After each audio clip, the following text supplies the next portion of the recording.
देखो, एक clear cut economics का टॉपिक आया है जो कि है जीडीपी को लेकर, जीडीपी के ग्रोथ को लेकर। आपको पता ही है, कोई भी एरिया हो गया, कोई कंट्री हो गया, कंट्री के अंदर जो उनके बॉर्डर होता है या कंट्री के जो मैप होता है, अगर ऐसे हम देखेंगे, उसके अंदर जो भी प्रोडक्ट बन रहा है, मतलब जहां से आपको पैसे मिल रहा है, पैसे बन रहा है, उसको बताया जाता है जीडीपी, राइट। आपको पता है इसको कहते हैं ग्रॉस डोमेस्टिक प्रोडक्ट। बाहर की चीज यहां पे एड ऑन नहीं होती।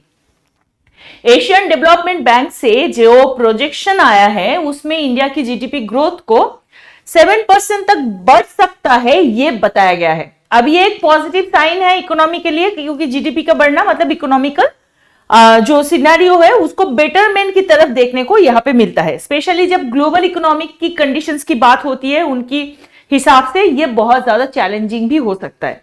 अब देखो, हम ये जो फंक्शन है या ये जो इन्फ्लेशन रेट है, ये सारी चीजों को एडीबी ने कुछ हद तक पोजीशन में डिफरेंशिएट किया है।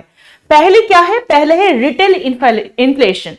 ये क्या होता है? जो कि ओवरऑल जो प्राइस राइज है उसको मेजर कर रहा है, मतलब टोटल रिटेल सेक्शन में कितना पैसे बढ़ चुका है उसको ये मेजर करता है। और ये बताया जा रहा है कि ये थोड़ा शांत होगा, नीचे की तरफ आएगा 4.6% तक इसी साल। अब ये भी एक अच्छा खबर है जो कि कंज्यूमर के लिए, क्योंकि लोअर इन्फ्लेशन के मतलब ये होता है कि डेली जो गुड्स होता है या सर्विसेज होता है उसकी प्राइस ज्यादा तेजी से नहीं बदलेंगे।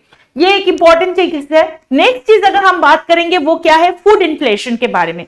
अब देखो, फूड इन्फ्लेशन क्या होता है? जो कि खाने पीने की चीज होती है उनके अंदर जो प्राइसेस में इंक्रीज देखने को मिलता है उसको फूड इन्फ्लेशन कहते हैं। आपको शायद पता ही है, इन्फ्लेशन मतलब ही होता है प्राइस बढ़ जाना, है ना।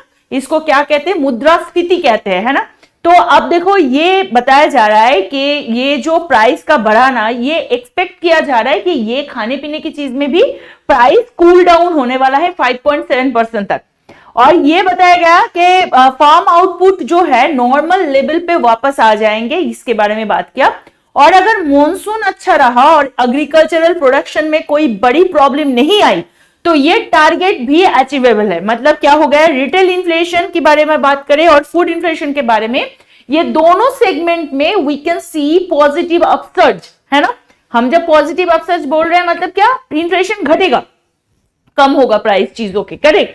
अब एडीबी के अकॉर्डिंग जो रूरल कंजम्पशन है इसमें भी रिवाइवल की उम्मीद रखा जा रहा है। अब ये मेनली इसलिए है क्योंकि जब इन्फ्लेशन कम होता है तो रूरल एरियाज में लोगों के पास ज्यादा पैसा बचता है जो कि वो स्पेंड कर सकते हैं। अब देखो, एक्सपोर्ट और फॉरेन डायरेक्ट इन्वेस्टमेंट जिसको एफडीआई कहते हैं, उनकी इन्फ्लोस अभी भी म्यूटेड यानी कि कम एक्सपेक्टेड है। अब इसका क्या मतलब है? इसका मतलब यह होता है कि इंटरनेशनल मार्केट से इंडिया को उतना बेनिफिट नहीं मिल रहा है जितना पहले मिलता था। अब ग्लोबल इकोनॉमिक्स को स्लो डाउन और ट्रेड टेंशन की वजह से एक्सपोर्ट में ग्रोथ कम हो सकती है। अब ओवरऑल ये जो एडीबी का एनालिसिस है ये एक मिक्स सिग्नल भेज रहा है।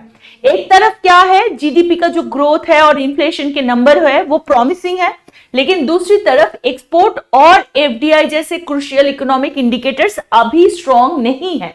तो इंडिया को अपने जो डोमेस्टिक स्ट्रेंथ है उस पर फोकस करना बहुत जरूरी होगा। और इसके साथ हमें याद रखना है कि साइमल्टेनियसली जो ग्लोबल अपॉर्चुनिटीज है उसको भी इंडिया को टैप करना पड़ेगा।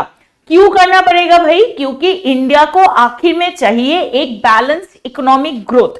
इन्फ्लेशन ज्यादा होना भी कभी कभी इकोनॉमिकल ग्रोथ के लिए खराब माना जाता है। तो ये था आज के सेशन जहां पे एडीबी के पूरे न्यूज के बारे में आपसे बात किया। हमारे जो ऐप है या